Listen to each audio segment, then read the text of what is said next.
Hello दोस्तों, नमस्कार। तो आपका स्वागत है आज की क्लास में। तो आज की क्लास हमारे होने वाली 10 ईयर रिपीटेड क्वेश्चन जो पाश्चात्य काव्यशास्त्र हिंदी ऑनर्स का पेपर है 5th सेमेस्टर का, जिसके हम डिस्कस करेंगे क्वेश्चंस जो है रिपीटेड क्वेश्चंस हैं 10 ईयर के।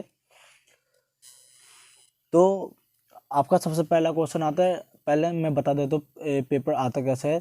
आपके पेपर में 5 क्वेश्चन आते हैं जो 500 अनिवार्य होते हैं, 5 करने ही होते हैं, उसमें कोई ऑप्शन नहीं होता। तो पहला क्वेश्चन आता है आपका अरस्तु के अनुसार। ये आपका जो अरस्तु वाला क्वेश्चन है हमेशा रिपीटेड होता ही है, चाहे इस चैप्टर से एक क्वेश्चन आता ही है, वो भी जो सेकंड वाला क्वेश्चन है बताता हूँ पहले। अरस्तु के अनुसार त्रासदी को परिभाषित करते हुए उसके तत्वों का निरूपण कीजिए। या फिर उसका दूसरा क्वेश्चन है अरस्तु के अनुकरण सिद्धांत की विवेचना करें। दोनों क्वेश्चन में सेम आंसर आएगा, चाहे आप क्वेश्चन को उस वाले क्वेश्चन से दे चाहे इस वाले, घुमा के क्वेश्चन को देते हैं ये, ताकि आपको थोड़ा कंफ्यूज किया जा सके। और इसी के अथवा में एक क्वेश्चन आता है लेजाइनस के उदात्त सिद्धांत का प्रकाश डाले। जो आपका लेजाइनस का उदात्त सिद्धांत है ये सबसे इम्पोर्टेंट है, इससे जुड़ा एक ना क्वेश्चन आएगा। या फिर आप वो वाला कर लीजिए, ये वाला अरस्तु वाला, या फिर आप ये वाला कर लीजिए। दोनों में से एक क्वेश्चन आएगा ही आएगा। अथवा में आते हैं, आप किसी एक क्वेश्चन को पढ़ के जाइए जो कि 100% आएगा। या फिर इसी का नेक्स्ट क्वेश्चन आता है उदात्त का स्वरूप स्पष्ट करते हुए उसकी विरोधी तत्वों पर प्रकाश डालिए। या फिर इसका ही सिमिलर क्वेश्चन उदात्त को परिभाषित करते हुए उसके अंतरंग व बहिरंग तत्वों पर प्रकाश डालिए। सभी क्वेश्चनों का अर्थ एक है, बस को घुमा घुमा के पूछा गया है। आंसर इन सबका एक ही होगा, सेम होगा, मतलब कुछ अलग नहीं होगा।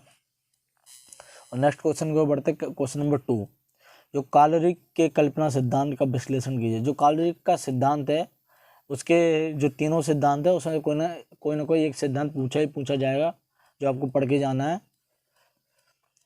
और दूसरा है कालरिक के कविता विषयक सिद्धांत की समीक्षा करें, या कालरिक के काव्य भाषा संबंधित विचारों की समीक्षा करें। मतलब जो तीनों में से कोई एक तो आने वाला है सिद्धांत। कालरिक का जो सिद्धांत है वो आपको पढ़ के जाना है, जो 100% आएगा ही आएगा। और क्वेश्चन को आप बड़ा करके लिखें ताकि आपके मार्क्स अच्छे से मिल सकें। और इसी के अधवा में एक क्वेश्चन आता है इलियट के वस्तुनिष्ठ से संबंध सिद्धांत की विवेचना कीजिए। जो इलियट का वस्तुनिष्ठ से संबंध सिद्धांत है वो आता ही है। इलियट के अनुसार परंपरागत और व्यक्तिगत प्रज्ञा सिद्धांत की विश्लेषण कीजिए। इलियट के निवेकता के सिद्धांत की समीक्षा करें। जो इलियट का ये तीनों सिद्धांत है उसमें से कोई एक सिद्धांत आता ही है, कई बार 2 भी पूछ लेते हैं, तो आप ये तीनों सिद्धांत पढ़ के जाएं। आपको 2 ऑप्शन दिया हुआ है, एक तो कालरिक वाला और एक आपका इलियट वाला। इन दोनों में से कोई आपको एक पढ़ना ही पढ़ना है, जो कि पेपर में आएगा, मतलब अनिवार्य 100% आता ही आता है। नेक्स्ट क्वेश्चन है आपका संरचनावाद या स्वच्छंदतावाद पर उल्लेख कीजिए। इन दोनों से कोई एक आ सकता है। और इसी का अधवा का क्वेश्चन पढ़ लेते हैं। तो इसका अधवा क्वेश्चन है यथार्थवाद की अवधारणा स्पष्ट कीजिए। जो यथार्थवाद है, आदर्शवाद है, आपको पढ़ के जाना है, इससे जुड़ा एक क्वेश्चन आता ही आता है।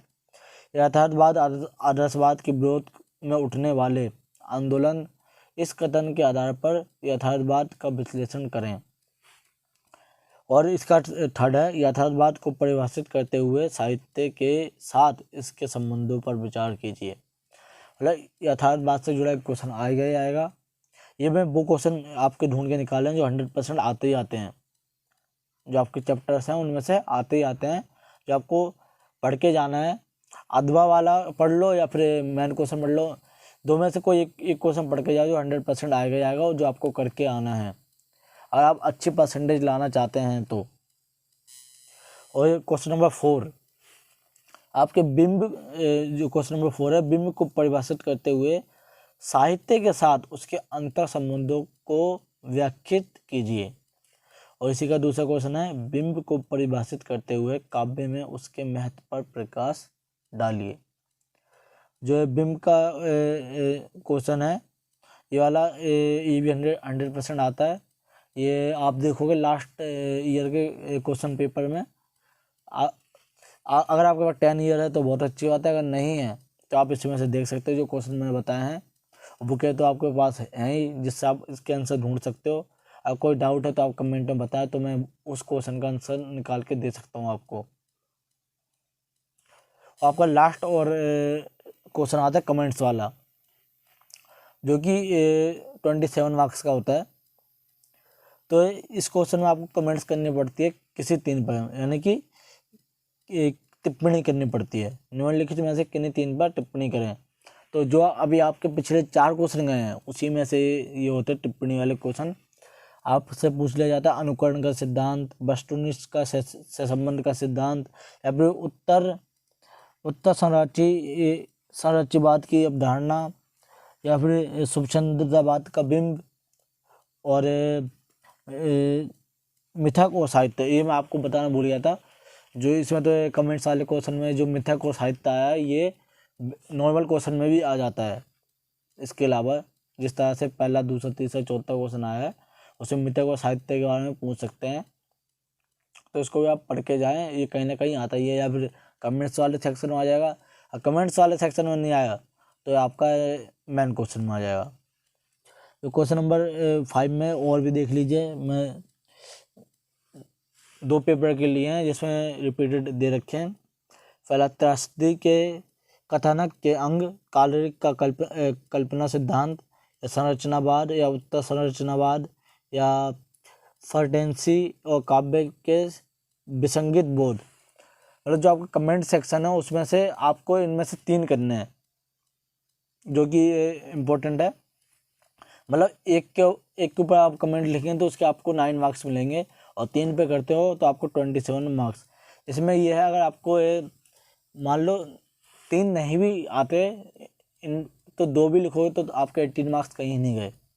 और कोशिश करना कि कोई क्वेश्चन छूटे ना, जितना आता है उतना तो लिख के ही आना, तो आपकी परसेंटेज जिससे काफ़ी हद तक अच्छी बन सकती है। तो आज की वीडियो में इतना ही। और जिस पेपर में आपको 10 ईयर के क्वेश्चन चाहिए, अगर आप कोई भी सेमेस्टर से हो तो आप कमेंट में बता सकते हो। मैं उस सेमेस्टर या उस सब्जेक्ट के 10 ईयर क्वेश्चन निकाल के दूंगा आपको, और आंसर्स में डाउट है तो आंसर भी निकाल के दूंगा। तो धन्यवाद, मिलते हैं आपको नेक्स्ट वीडियो में।